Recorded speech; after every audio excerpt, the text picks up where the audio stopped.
Welcome to episode 4 of The Lowdown Show. I'm Neil Graham. My guest is Wes Seiler, the outspoken man behind the influential motorcycle website Hell for Leather, which in its 5-year lifespan irked at least as many people as it delighted. Seiler never hesitated when it came to sticking his nose where many in the motorcycle business didn't believe it belonged. Seiler, for his part, thought the motorcycle racket had been corrupted by a far too cozy relationship between those who made motorcycles and those who would write about motorcycles. Love him or hate him, time has proven that Seiler was right far more often than he was wrong. But before we dive in, a word from our sponsor. eBay Motors is here for the ride. With some elbow grease, fresh installs, and a whole lot of love, you transformed 100,000 miles and a body full of rust into a drive that's all your own. Brake kits, LED headlights, whatever you need, eBay Motors has it. And with eBay Guaranteed Fit, it's guaranteed to fit your ride the first time, every time, or your money back. Plus, at these prices, you're burning rubber, not cash. Keep your ride alive at ebaymotors.com. Eligible items only. Exclusions apply. Shall we take the plunge? What was the impetus for Hell for Leather? Where did that come from? So I guess if you want to start at the beginning, let's start at the beginning. Little baby Wes grew up in England. My dad was a diplomat, and I grew up reading car magazines and motorcycle magazines. And all I wanted to be when I grew up was a road test editor at a car magazine, and later on at a bike magazine. And I did the car thing really early on. Enjoyed it, did it well. I had a career I think a lot of people were pretty envious of, but I found it very corporate and very one-dimensional. And beyond like initial surge of success, I was the first road test editor at Jalopnik, which at the time was the biggest car website on earth, and we were really changing the face of car media. I'm sure readers remember mid 2000s car worlds. It was the Buff Books and then Jalopnik, and we did things differently. We did things well, and it was really exciting. But I was second in charge there. I had no aspirations of being a corporate stooge for Gawker Media, the parent company. My next logical step in my career would have tried to be the editor of like Motor Trend and try to turn that around or something like that. And I wasn't going to get that job for 40 years. It's a great job. People hang on to them forever because of all the benefits, the lifestyle. Motorcycles, and I love motorcycles. I grew up riding. I learned how to ride in London. Rode every day of my life. And motorcycles were just a wasteland. The media was not doing a whole lot of interesting things. It seemed like an area that was ripe for disruption. It seemed like an industry that would welcome a competent media outlet, a modern media outlet. And so I just decided to launch a motorcycle publication. Can you go into that a bit further about your views on, and I guess primarily U.S. media, motorcycle media we're talking about. But what were your views of what you saw around you at the beginning of Hell for Leather? So it would have been like we launched Hell for Leather in like 2007. And there just was nothing interesting taking place whatsoever. Cycle World would publish a press release and call it a review. They would do a news article that was just another press release as a review. Everything felt like 1974 photographically, and not in a good way. Nothing was interesting or exciting. Nothing was even attempting to engage any generation below the boomers. It just was stale. It was stale. It was unexciting. And motorcycles are exciting, right? So why not try to make a publication that matches that? Now you say it was stale, but the vibe I always got from you I think you're being polite. I always felt you were sort of mildly contemptuous of all the existing motorcycle media at the time. Is that a fair statement? Yeah. So in 2007, I was 26 years old, and full of piss and vinegar. And, I was a young man with a lot of talent, and I had some early success.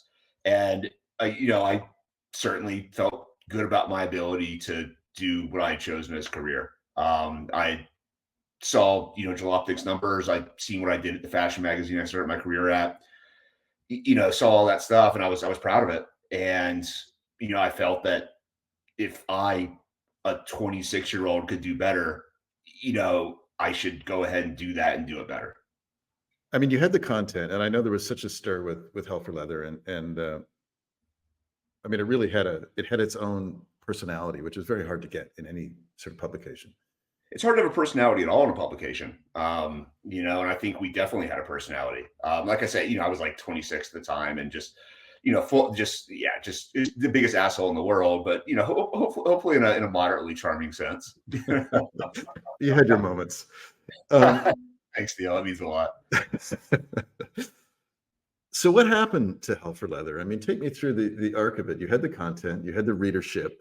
Yeah, ultimately it didn't survive. Take me through that. So I was essentially more or less kind of on my own, and everybody I tried to work with throughout the years just didn't kind of match my work ethic, my ability to create good content day in, day out, while also working a full-time job to support myself.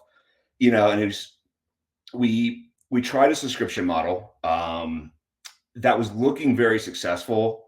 I think we undervalued it a little bit. If I could go back and do it again, we charged $1.99 a month, and I would have gone back and charged $19.99 a month. And you have your rabid fans that don't care how much it costs. And had I gotten 10,000 people to pay me $19.99 a month, Hell for Leather would probably still be around. About that time that we did the paywall, Cycle Roll went on sale, and I was hanging out with some investor types, and I was like, hey, it'd be a really interesting opportunity to buy Cycle World. And I had a business model idea that, some of the most financially successful car websites use lead generation. So you go on, you research your new Toyota Corolla, and it sort of runs you down an engagement funnel to give your information to, Don Cherry's, Toyota of Ontario, right? And then Don Cherry can call you up personally and try to sell you that Corolla, and he'll pay, $100 for that lead. And it works. It sounds annoying, but the car industry runs on that, and thought that nobody had done anything like that in bikes, and figured it was an opportunity. So I spent 6 months working with investors, working with a bunch of people to try and raise the money and sort of try to put the financial case in for Cycle World. We came very close. We were number 2 in the bidding, but we didn't quite get it. And my focus on that and that process took me away from content for a little while. And again, I was the only person creating content for Hell for Leather, so that sort of slowed down our adoption of the subscription model, and we need to do something else. And I had realized that there was a bigger opportunity beyond just a little blog. I realized that talking to investors, talking to some of the industry leaders, through this attempt to buy Cycle World, there was a big opportunity there, and I really believed that if I put the right people in place and put the right money in place, that there was something larger that could be done, and that could be very exciting and kind of change motorcycling forever. And so I tried to do that with a follow-on business called Ride Apart, that acquired Hell for Leather just for we got equity stakes, which was reasonable since I was starting the company, and I really worked with the wrong people on that. One of the original guys is in jail for embezzlement right now for 15 years.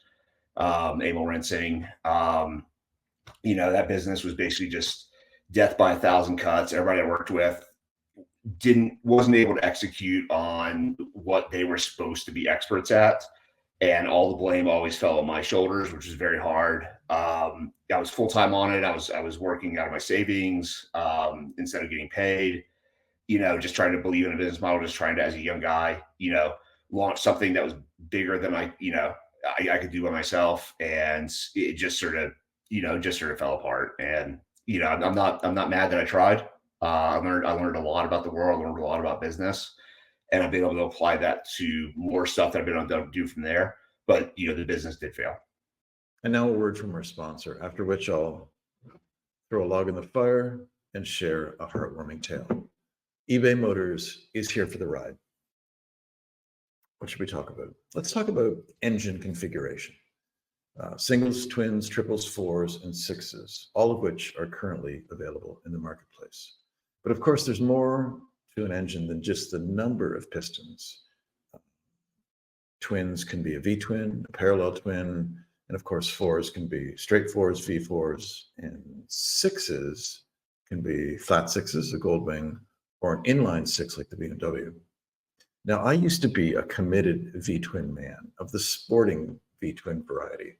I still own a pair of Ducatis, but then I rode an Aprilia with the V4. Everything changed. The V4, in my view, is the best of everything. It's twin-like in its feel, but it's four-like in its smoothness and its accessible power.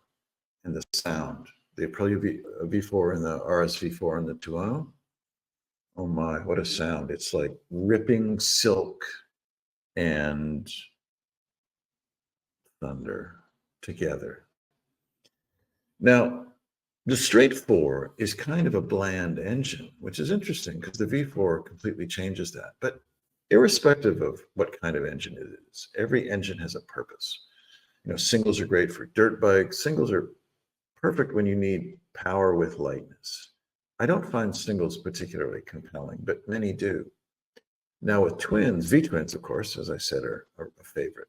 Parallel twins are currently back in vogue, which is interesting because they're kind of bland. And yet they serve a purpose because they're very easy to package and they can keep a short wheelbase because the V, of course, stretches things out. And they're inexpensive to make. Now, triples, we think of them as sort of the best of a twin and a four, and a lot of people love them. Triumph and MB Augusta, of course, are really brands that live on the triple. And V4s are mostly Italian these days, and straight fours are Japanese. I think my obvious choice, of course, is the V4. And I think more manufacturers should make them. Really, I think they should, but they're not listening to me. With over 122 million parts, you can make sure your number one ride stays running smoothly. Brake kits, LED headlights, roof racks, bumpers, whatever your baby needs, eBay Motors has it. And with eBay Guaranteed Fit, it's guaranteed to fit your ride the first time, every time, or your money back. Plus, at these prices, you're burning rubber, not cash. Keep your ride alive at ebaymotors.com. Eligible items only. Exclusions apply. When you look back at Hell for Leather, especially as things have changed or not changed, I don't know, I'm curious as to your opinion, but how would you see it now if you started it today or a few years ago? Would it be different? Yeah, I mean, I think I have a little bit of a different voice these days. And Hell for Leather was really me writing stuff. So like it's, if we talk about Hell for Leather, it's talk about me writing stuff. I still am, a hard-nosed journalist. I still do investigative pieces. I still like upsetting people. I still like challenging, conventional wisdom and sacred cows. I think that's the job that we play. Would I've done things differently? I would have charged more for the subscription model, and I would have marketed that, promoted that better, and I probably would have chosen more talented and harder working people to work with. Do you think that Hell for Leather has a legacy? Yeah, I mean, I think we changed motorcycle media. Motorcycle content exists on the internet in a large part because of us, because of what we did, and I think we showed that there was room for a little more interesting content. I think we excited some young people about riding. Sort of demonstrated there could be interest in a younger audience. The motorcycle industry has been very bad at, even then and now, they cannot convince people younger than the baby boomer generation to ride a freaking motorcycle. But we tried. I think that I demonstrated that it could be done better, and everybody knows that now. And if that's a legacy, that's plenty for me. I find it kind of curious that because of course I met you back when you were running Hell for Leather, and over the years I've certainly seen that manufacturers now are bending over backwards to find anyone under 40 who has any has a blog or a website or anything, or just a popular social media following. Yeah, an Instagram account. Yeah, and you were 15 years too soon. Mm-hmm. I don't think we were too soon. I think the motorcycle industry sort of bit itself in the ass and is dying. if I showed up today and started a website today that turned into Hell for Leather, it's probably too late right now.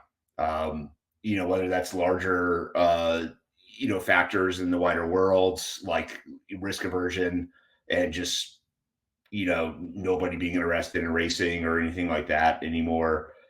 Maybe that's why people don't ride anymore. Maybe it's just because the way people who ride motorcycles right now in America are the most cringeworthy assholes you've ever seen. It's probably mostly Harley's fault, as most things are. Um, I think we would have been better received, but I also don't think that it would have amounted to a whole lot more. When I was 19, motorcycles, badasses rode motorcycles.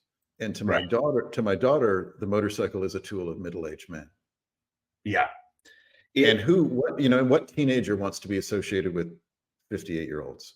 It's almost embarrassing. I remember even then, even when I was in my late 20s, I would meet somebody and sort of tell them what I did, a girlfriend's parents, just people at a bar, and I would have to immediately explain like I have other interests. I am like an educated human being. Like that kind of stuff. I travel the world. I do outdoor stuff. I love dogs. I'm interested in politics. And I would have to jump immediately into there because it was kind of embarrassing. Nobody thought it was cool. Motorcycles are kind of in a very lame, era of their existence. Everybody thinks you're just like some middle-aged accountant who, is trying to relive his glory days. One of the things that I find so curious is that, as we are, well, this can be debated, but as we seem to be nearing the end of internal combustion, it is actually, in terms of the mechanics of it, we are at peak motorcycle. The fact that you can buy a beautiful Ducati superbike or an Aprilia superbike, that there's everything imaginable. I mean, motorcycles have never been better, and there's never been a wider choice from more countries, and everything is pretty good. That you can buy an Italian motorcycle that won't implode instantly. Now, it's not a Honda, but what is? So there's this. In my mind, there's this weird disparity. You have these mechanically, it's at this phenomenal level, and yet the ridership isn't there in the way that it once was. Yeah. And it's just aging out. So there's this weird thing going on, Doing Hell for Leather in 2007 to like 2012 was a really interesting time to be doing motorcycle journalism. Developing a new motorcycle, bringing it to market is, tens of millions of dollars, right? It's expensive, but bringing a new car to market is like $5 billion to beat. And so at that time, a lot of people were trying to prove technology and prove acceptance of it in the motorcycle space to create IP they could later sell to car companies because it's, motorcycles are just so much easier and just a fun, like toy box to play in. And so we had like Motosiz, we had Zero, we had Bramo, Quantia, like you name it. We could probably sit here and name 50 electric motorcycle companies that lived and died 2008, 2012. And it was actually a really exciting thing to cover because you had crazy people and interesting people and, so much, like really new ideas taking place in motorcycles where it was important to the rest of the world because it would go on to inform stuff later on. And that was really exciting. It was something that we embraced at Hell for Leather from the beginning because it's change. Change is happening, and that's interesting. Whatever you think of EVs or whatever, please read less disinformation online. They're fantastic, but it's like change and progress is really cool, and especially when it's engineering led and science led, it's really cool stuff. And that was some of the most fun content I made. Some of the stuff I'm most proud of. Some of my best memories from doing motorcycles. Like hanging out with Michael Sis. R.I.P. Love that dude. Like just one of the smartest people I've ever met, one of the most inspired people I've ever met. And he was trying to make like MotoGP bikes electric. To like the team at Bramo, who were also just incredible. And through them getting to, I rode around with Eric Bostrom, who doesn't run the road very much. And I showed him how to get his knee down on the road for photos for the first time, in the mountains of Oregon, which is so much easier and silly than racing, but it's it's a time and a place, and it's a moment, and it's fun.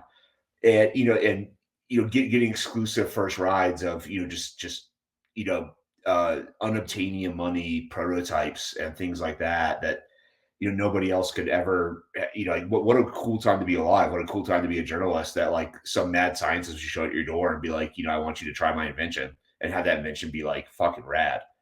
I remember riding the Mission RS up Angeles Crest outside of LA, and just absolutely being blown away. I just ridden like the Panigale R up there a couple days prior, and I hopped on something that felt like a century further down the road. It was faster, it was better, it handled better. It did things the Panigale could never hope to do. The level of communication between the rider and the surface was just out of this world. Had the interference of all the explosions taking place, and it was just and how cool. And like the guy that invented it like came to my house with it in a van, and like we went and rode it, and then we like drank beers and hung out with chicks after. Like it was it was a cool time to be alive. I don't know how closely you follow the motorcycle, media landscape now, but it's interesting to me that, Cycle World, 15 years ago had 300,000 subscribers. Yeah. And now it's a web only. The boutique quarterly magazine died. Mm-hmm. And I don't know how they survive without ads. Now I know they have a model with almost like a model that you discussed, where there's the company that owns them. I believe you get, funneled through to someone who can finance a power sport purchase. Right. But I mean, just your observations perhaps on how the mighty have fallen. Yeah. I mean, I don't think they were ever that mighty to start with. We're talking about publications that never really had that much influence. They have influence in like the Southern California motorcycle industry, but that's small potatoes. And they never really tried. They never really tried to create a reason for being. They never really tried to make motorcycles bigger. They never really tried to be interesting. And I don't think they have a problem with a lack of advertising. They have a problem with lack of content. I challenge anybody to go to the Cycle World website right now and find an article that's worth spending more than 30 seconds looking at. I don't read motorcycle content that often anymore. Occasionally I get a wild hair about it, and maybe a lazy Sunday when it's snowing or raining outside, and I want to sit on my couch and maybe pull up my computer and read some fun, exciting article about some crazy new bike, and that article is not out there.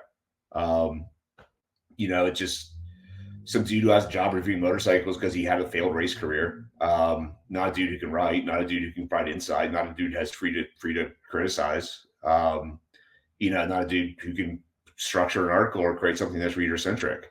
It's just not there. I don't read motorcycle content because there's nothing to read. Now, when you left after Helper Leather sort of morphed into Ride Apart, and you left the industry, what have you been doing the last number of years? Can you take us through that? Oh, just hanging out. Working retail. Yeah, working retail. Video store. Yeah, I started a VHS store. No, I think even before motorcycles and cars, my first passion was the outdoors. And so when I left Ride Apart, I drove out to the desert Joshua Tree and was hiking around my dog, Wiley, and he ran over and talked to a bunch of weirdos I was trying to avoid, and I had to go get them. And they were like, immediately just started talking to me. I was like, oh God, I don't want to fucking talk to these people. And they were like, hey, we're doing we're Native Americans. We're doing our annual ceremony tonight. You seem cool. Do you want to join us? And I was like, okay. I just lost my business. I had no money. I had also crashed a motorcycle, and I had really bad, metal work done on my left arm, a few years before this. And it caused me all sorts of trouble. And like, I finally crashed hard enough, just like ripped the plate out. And so I had a chance to get it redone, and, I did it, but it was just, this stuff's so expensive in America. And I, didn't have a job anymore, didn't have any money. So I declared medical bankruptcy. So I was just in a sad place. And we did a very authentic ayahuasca ceremony in a sweat lodge, with a bunch of indigenous people. And, flying through space and talking to God was hard, and I realized a lot of mistakes that I had made. But I was also shown sort of a way forward and a way to do things better, and sort of got the idea I should go follow my original passion, which was the outdoors. So I went, and that was actually like this was the night before I quit, right apart. I called the investors and the business guys the next day at like 9 a.m., which was like a Sunday. And they were like, "What the fuck are you calling us for?" And I was like, "Hey guys, fuck you." So that was a fun day.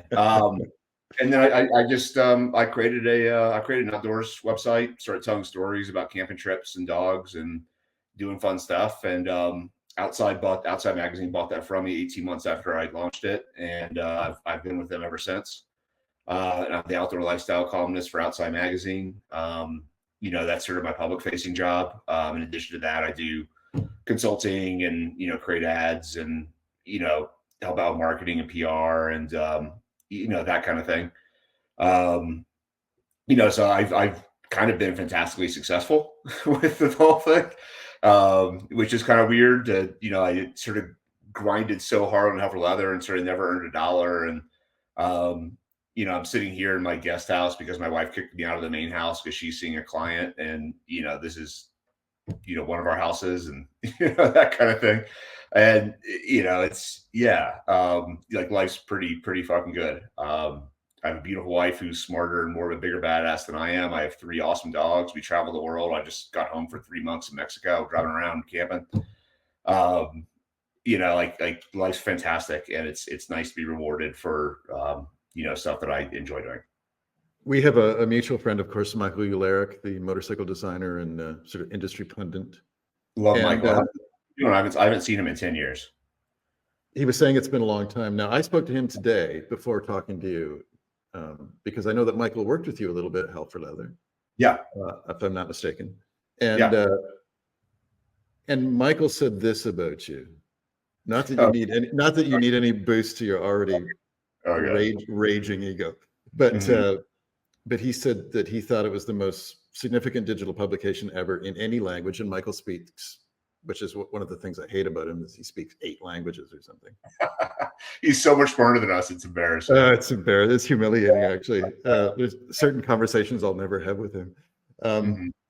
But he is so full of praise. And one of the things he wanted me to ask you is, he said, would you ever come back to writing about motorcycles? Nah, never. It's not worth it.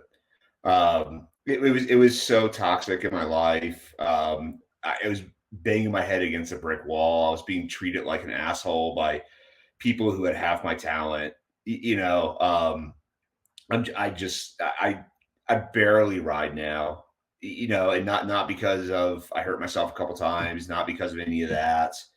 The whole thing was just so toxic and negative. And I found such a positive life after it. I just don't want to look backwards. In closing, a word from our sponsor. eBay Motors is here for the ride. With some elbow grease, fresh installs, and a whole lot of love, you transformed 100,000 miles and a body full of rust into a drive that's all your own. Brake kits, LED headlights, whatever you need, eBay Motors has it. And with eBay Guaranteed Fit, it's guaranteed to fit your ride the first time, every time, or your money back. Plus, at these prices, you're burning rubber, not cash. Keep your ride alive at ebaymotors.com. Eligible items only.